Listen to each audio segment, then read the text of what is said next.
Film की शुरुआत में हम देखते हैं कि एक ग्रुप में कुछ दोस्त आपस में बातें कर रहे होते हैं और उन दोस्तों में से एक लड़की जिसका नाम एथेना होता है वह अपने दोस्तों को बताती है कि हंट की डेट नजदीक आ रही है और लोगों को मारने से अच्छा आइडिया और कुछ भी नहीं हो सकता। यानी कि यहाँ पर इंसान को मारने की बात साफ साफ हो रही होती है। बाद में हमें एक सीक्रेट प्लेस दिखाया जाता है जहाँ हम कुछ लोगों को देखते हैं। ये लोग बेसिकली एथेना के ग्रुप के मेंबर्स थे। तभी अचानक एक आदमी आता है जो काफी घबराया हुआ और डरा हुआ होता है और वह बहुत कंफ्यूज था कि उसकी तबीयत खराब होती जा रही थी। और वहाँ पर एक डॉक्टर होता है और वह उसे रिलैक्स करने के लिए आता है और उसे जमीन पर लेटा देता है। उसे लेटने के बाद उसकी गर्दन में एक पेन मार देता है जिससे उसका काफी ज्यादा खून बह जाता है। लेकिन वह आदमी फिर भी खुद को बचाने की कोशिश करता है और उन लोगों का शोर सुनकर एथेना खुद वहाँ आ जाती है। एथेना उस आदमी के पास जाती है और अपनी सैंडल की हील उसकी आंख में घुसा देती है जिससे उस आदमी की मौके पर ही मौत हो जाती है। इसके बाद वह उसी एडी से उसकी आंख निकालती है। तभी हमें एक लड़की दिखाई देती है जो जागने के बाद खुद को जंगल में देखती है। उसका मुंह बेल्ट से बंधा हुआ होता है। उसके अलावा और भी बहुत से लोग थे जिन्हें यहाँ बंदी बनाकर लाया गया था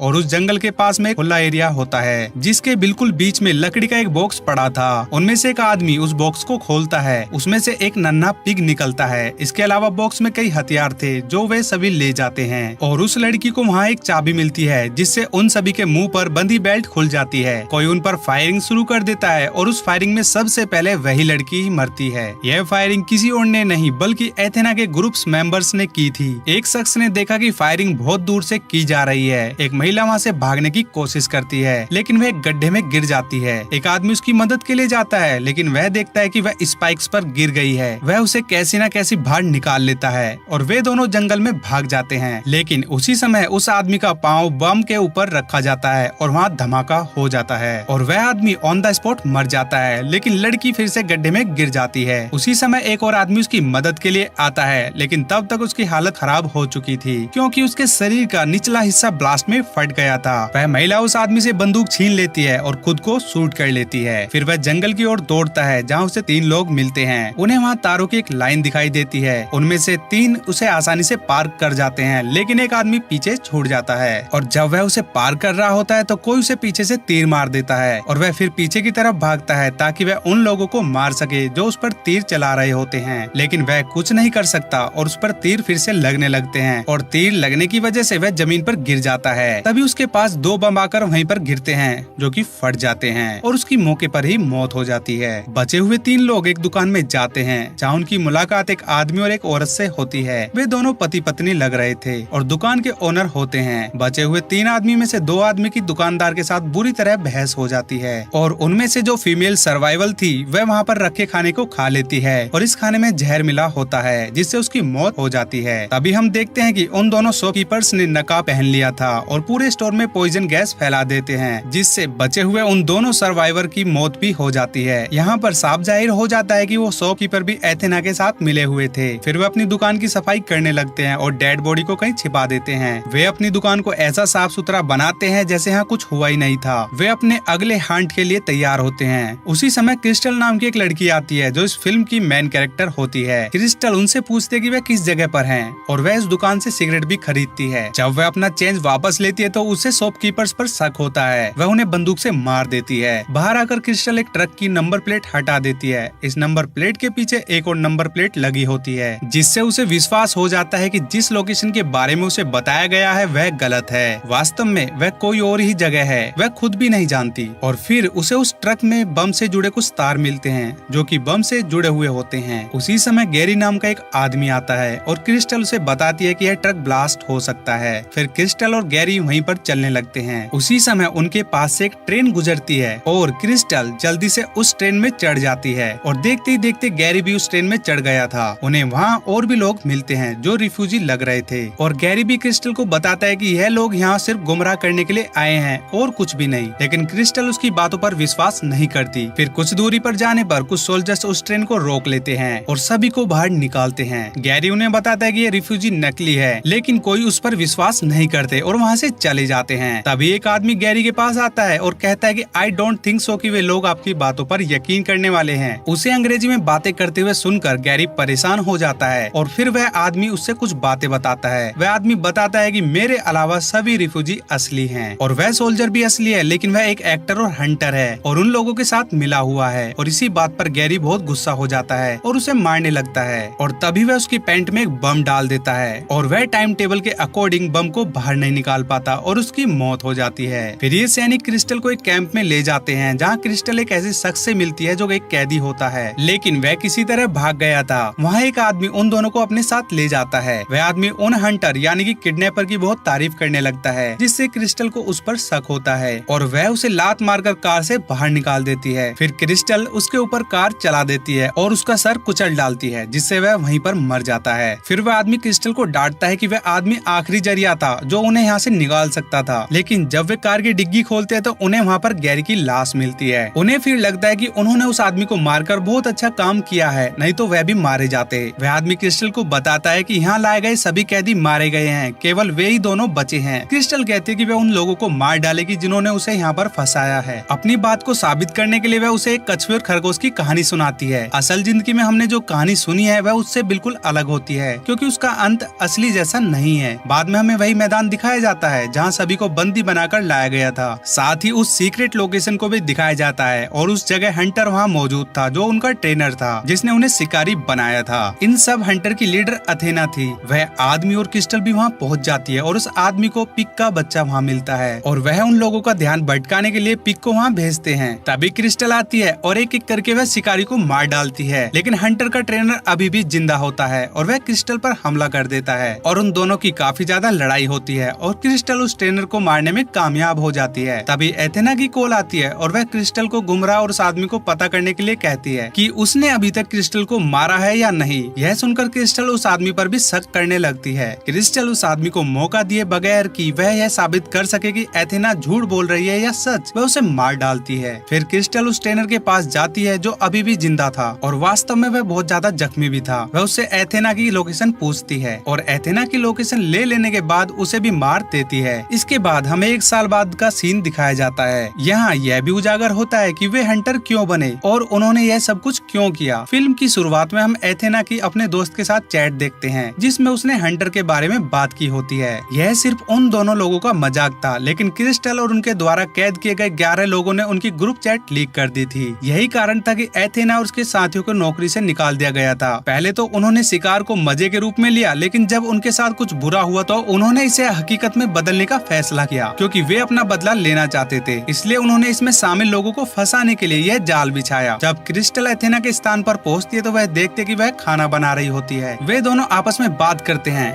एथेना क्रिस्टल को बताती है कि वह उसके बारे में सब कुछ जानती है और वह उसके फैमिली बैकग्राउंड का मजाक उड़ाती है। तब क्रिस्टल उसे बताती है कि वह जिस क्रिस्टल की तलाश कर रही है वह यह नहीं है, इसके बजाय वह गलत क्रिस्टल को उठाकर लाई है। क्रिस्टल और एथेना के बीच बहुत ज्यादा लड़ाई होती है और वह दोनों घायल हो जाती हैं और गिर जाती हैं। इसके बाद वे उठती हैं और फिर से लड़ने लगती हैं, लेकिन आखिरी में क्रिस्टल जीत जाती है और एथेना हार जाती है। एथेना मर जाती है और क्रिस्टल उसकी डेड बॉडी के पास एक खरगोश देखती है जो उसकी बॉडी के पास बैठी हुई थी। यानी यहाँ पर भी वह क्रिस्टल की कहानी प्रूव हो जाती है जो क्रिस्टल ने उस आदमी को सुनाई थी। वास्तव में क्रिस्टल कछुआ थी और एथेना रैबिट। बाद में क्रिस्टल उठकर एथेना का बना खाना खाती है। फिर वह एथेना की ड्रेस पहनती है और उसके कुत्ते के साथ चली जाती है और वह एथेना की प्राइवेट जेट में बैठ जाती है। वह पायलट से विमान को उतारने के लिए कहती है और फिल्म यहीं पर खत्म हो जाती है। उम्मीद है आपको यह मूवी काफी ज्यादा रोमांचक लगी हो। अगर आपको मेरी स्टोरी टेलिंग समझ में आ गई है तो आप इस चैनल को सब्सक्राइब कर सकते हैं और वीडियो को लाइक कर सकते हैं और कमेंट करना बिल्कुल ना भूले। अपना कीमती वक्त देने के लिए धन्यवाद।